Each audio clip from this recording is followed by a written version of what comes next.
Welcome to Optimize Every Day. I'm Doug, and we're looking for small changes that will make huge improvements.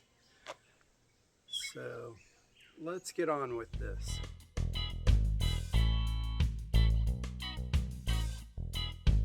Again, this is Optimize Every Day. I'm going to go a little bit off of what I was originally planning to do today. I was recently contacted by a young lady who had some questions for me. Um, it was causing her a great deal of distress, and she was like, "How can I do this?" And I'm like, "Do what?" She goes, "Well, I want to go to school." And I'm like, "Well, that sounds like not a terrible idea." She says, "But my mom, she just won't let me go to school. She thinks it's a stupid idea." I'm like, "Well, it could be. What is your return on your investment?" And she goes, "Well, I don't know, but I need the college experience." I'm like, "So what are you looking in the college?" "Well, I want to experience what kids experience when they go to college." And I'm like, "Well, what is that?" "Well, they live in the dorms and they get to meet other students and they get to socialize and go to parties." And I'm like, "But is that what college is for?" "Well, I also want to study acting." I'm like, "So what do you know about studying acting?" He says, "Well, this program in Virginia Beach has this really great program, and they're able to place 30% of the students into acting jobs." And I'm like, "Okay, so what about the other 70%? "Well, I'll be part of the 30%. I'm like, "Can you be certain?" She says, "Well, I can't be 100% certain, but my mom thinks it's a terrible idea and won't help me pay for it." I'm like, "Well, is it her responsibility?" "Well, all my friends' parents are paying for college." And I stood there silent for a minute, and she goes, "You know, my friends' parents, they think it's important for them to go to college, and my mom doesn't think it's important, and my dad he just sits there and doesn't really say anything. And my parents both have master's degrees." And I said, "So what have you learned from them?" She then speaks up and says, "Well, they tell me it's really expensive, and they're not sure how well it paid off for them." And it's like, so they have an experience with education that says, "Hey, you can get a good education and it can help with getting a job, but there's sometimes drawbacks." And she goes, "Yeah, that's true." Like, "Oh, okay. So what do you expect to get out of college beyond the social experience?" "Well, I want to be able to be like Ryan Gosling and be a millionaire." I'm like, "You don't have to go to college to become a millionaire, and you don't have to go to college to learn how to act." I says, "What other opportunities are in your area that might be able to help you?" And she's like, "Well, I know there's a theater near me relatively, and we get a couple of people who work there come in where I work, so I know about it." And I says, well, would they be willing to teach you how to act and be part of their production? And she says, but I haven't been to acting school. There's no way that they would even consider me if I haven't been to acting school. So she comes back to me and says, well, I'm autistic, and that makes my mother freak out, and she doesn't want me to be with people I don't know, and she doesn't want to let me do anything. And I'm like, she doesn't want you to do anything, so she doesn't want you to be a success. She wants you to live in the basement. And she says, exactly. I says, is that really true? She goes, well, no, but it feels like it. I'm like, okay. Then I says, well, is there anything else you can do? Jeez. Is there anything else that you can do that would help you along that journey? Says, I don't know. And then I says, hey, let me tell you a little story. So I told her about the story of the professor who split his class up into two parts. This is a photography class. So he told one half of the class that they needed to study the philosophy of photography and a bunch of stuff and learn all they could to take one fantastic picture. And all they needed to provide was one picture at the end of the semester. Then the other side of the class, I says, you need to provide me with 100 pictures. I don't care the quality of the pictures. I don't care what they're of. I just need 100 pictures. And some of these students, well, all of them took it to heart. The students who were on the side where they had to take one picture,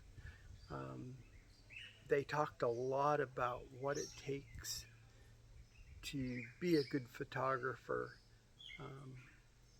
the aspects of being a good photography, lighting, f-stops, aperture, film speed, all these myriad of different things that go into creating a picture. And they turned in their pictures, and to be honest, he wasn't impressed by any of those pictures. The other side of the class, they just went about just taking pictures.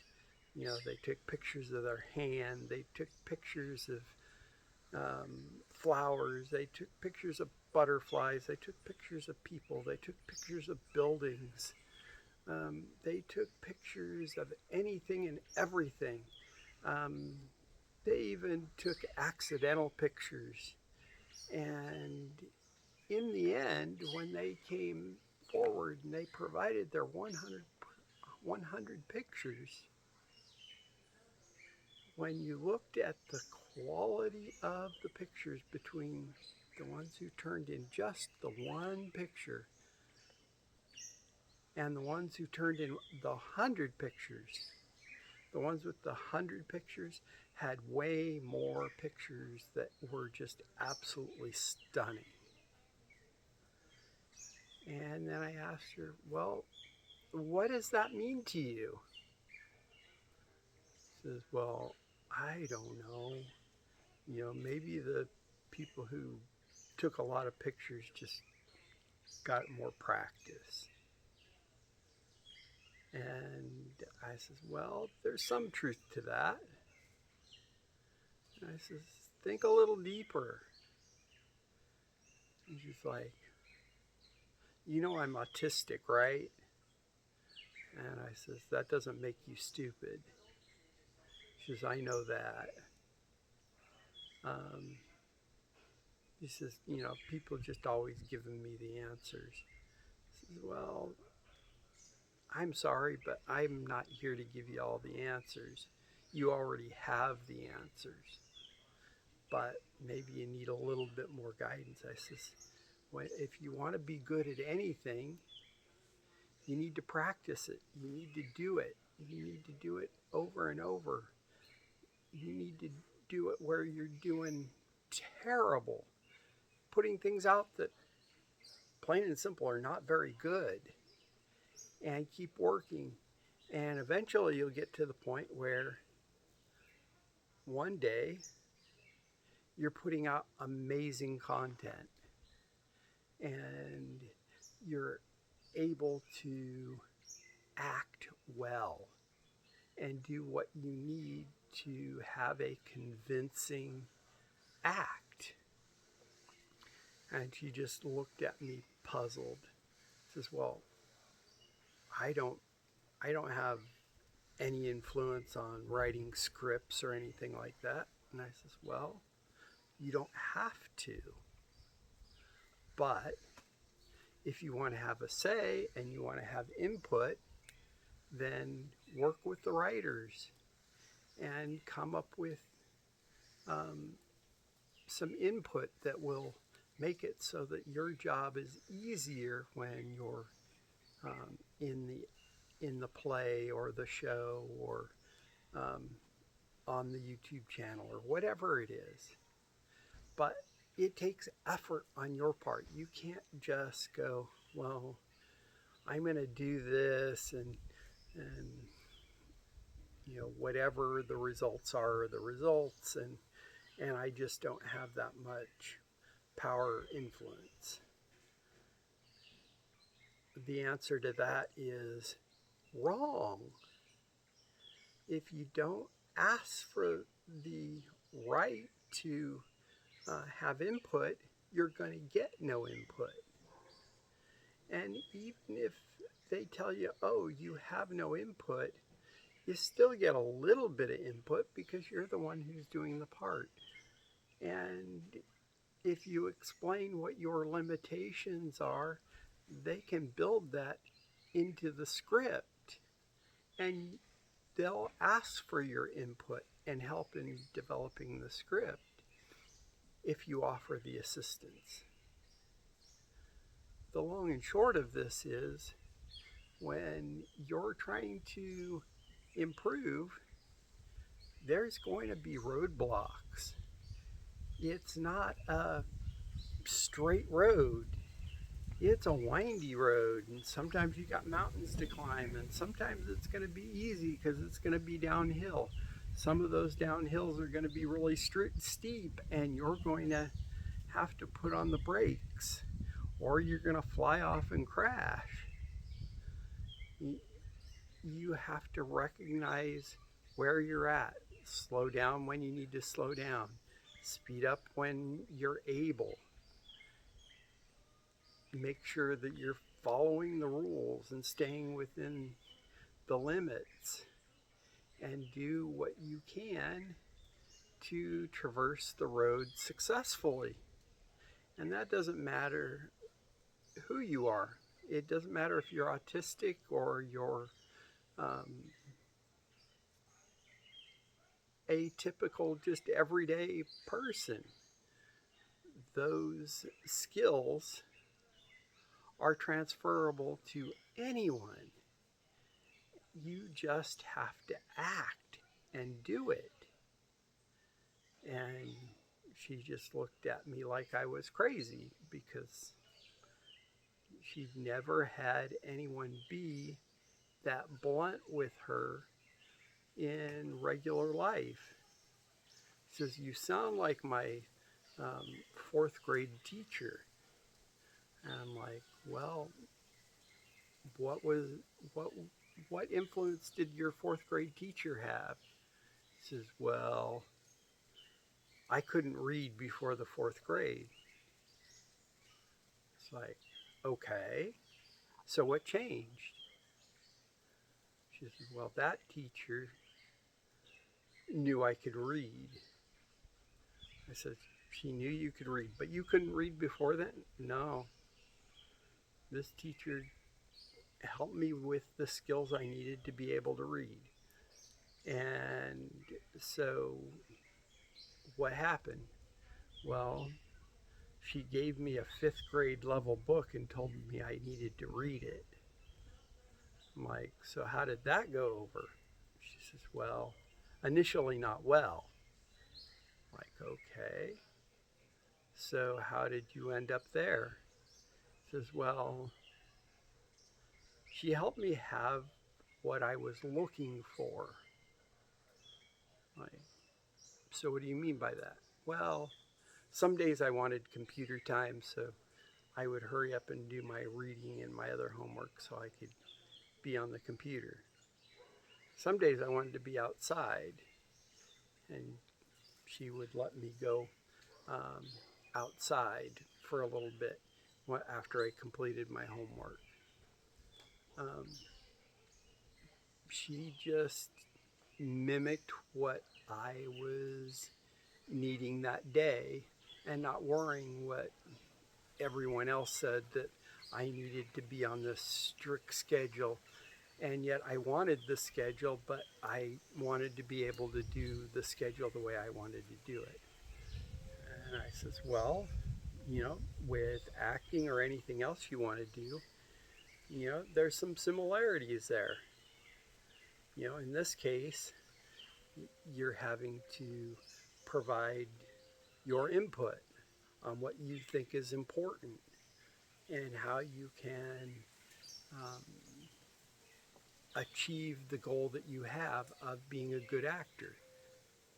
So maybe in this case, you might want to do like some of the some actors do, and they write their screenplay and then they go out and they pitch it and they get somebody to help them produce it, and then they become the main producer of their film and they act in it, and they hire a director so that they don't have to, and they get the film made or the TV show made.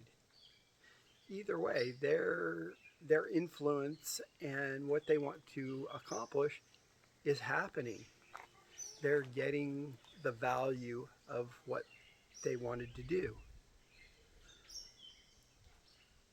But it didn't happen overnight. It took a long time.